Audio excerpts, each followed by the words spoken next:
Hello everyone, welcome back to the channel PHYSICSSIRJEE. Today I'm going to present to you a problem from the book Pathfinder from the topic of sound waves, which involves a very important concept for the aspirants of JEE.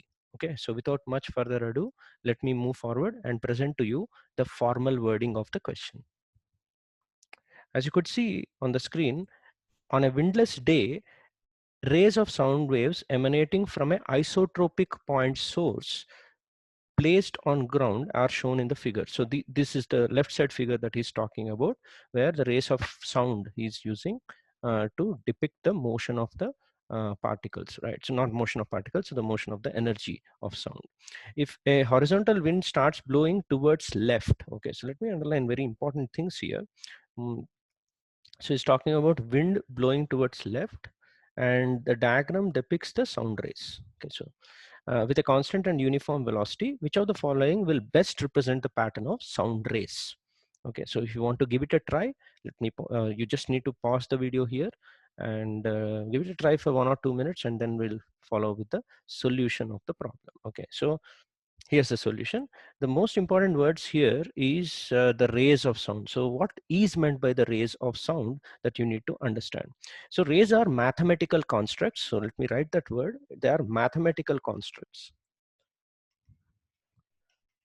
Okay, right, which represent the direction of motion of the phase particles of that particular medium, or the direction of travel of the energy. So energy moves per unit volume in different directions from one place to another place. That's the importance of rays. They're mathematical construct, not physical quantities like velocity, which obey the velocity laws of vector addition. Okay, so based on that, I've pre-drawn a situation that he depicts in the problem before. So this is the diagram you could see on the top, which depicts the wavefront of the sound waves when wind is not there. Okay, so just concentrate on the point of the source where it starts emanating, and if you give it a time t, a certain phase of it will travel in the leftward direction and reaches a position of ct, and the same phase will travel in the leftward direction and reach this position of the ct distance.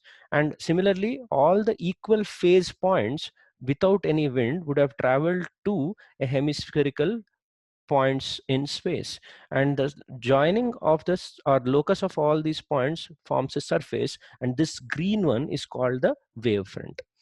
After drawing those wavefronts, you could have drawn many other wavefronts, right? After drawing the wavefronts, the rays are supposed to be drawn showing the direction of the motion of the energy, right, in a normal to that wavefront. So that's why these rays are taken into account.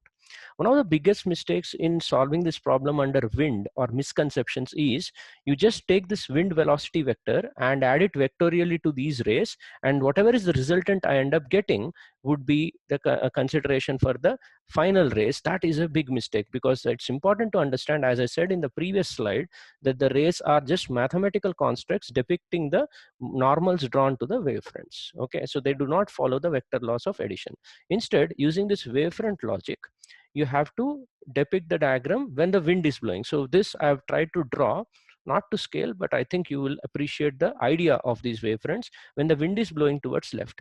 If the wind is blowing to the left, it's very easy to see the motion of these wavefronts at the on the floor. Okay, so in this direction, now the wavefront would be challenged by the wind, and in t seconds it would only reach this position of c minus v into t.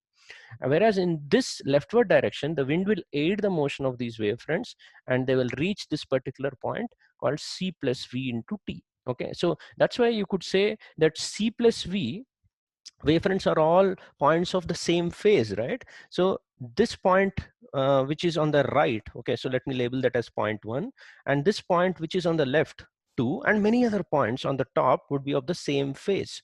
So the direction of that phase velocity in this direction, that's why in this topic this velocity is called phase velocity. So in this direction, the phase velocity, or velocity with which the phase travels, is going to be the c minus v, and similar lines, the phase velocity in this direction would be c plus v. That's the whole idea. So the value of this phase velocity in different directions would be different, leading to this slightly distorted shape of wavefronts that you could easily draw. After drawing these wavefronts, now you have to join those points from the source to the points to every place in a normal manner. So I'll try my best to depict them. So the closest diagram that you would end up getting among the options would be the one which is like this. So they'll be all curved and they'll not be radially straight as shown in the diagram above. Okay, so this would be the best way, as you could clearly see, right? This would be the normal. I'm not doing a very good job, but I think the job is sufficient enough to make you understand. So this would be the possible direction of the rays. These are rays and not the velocity vector addition of the wind and the rays. Okay, so that's what I want to depict. So the closest answer that you would end up getting among these four would be the option C in that manner. So this would be the correct answer. Okay, right. I hope you loved the concept and you took away something from this particular problem, and we will try to do the same thing in the next video. Right, till then, take care and bye bye.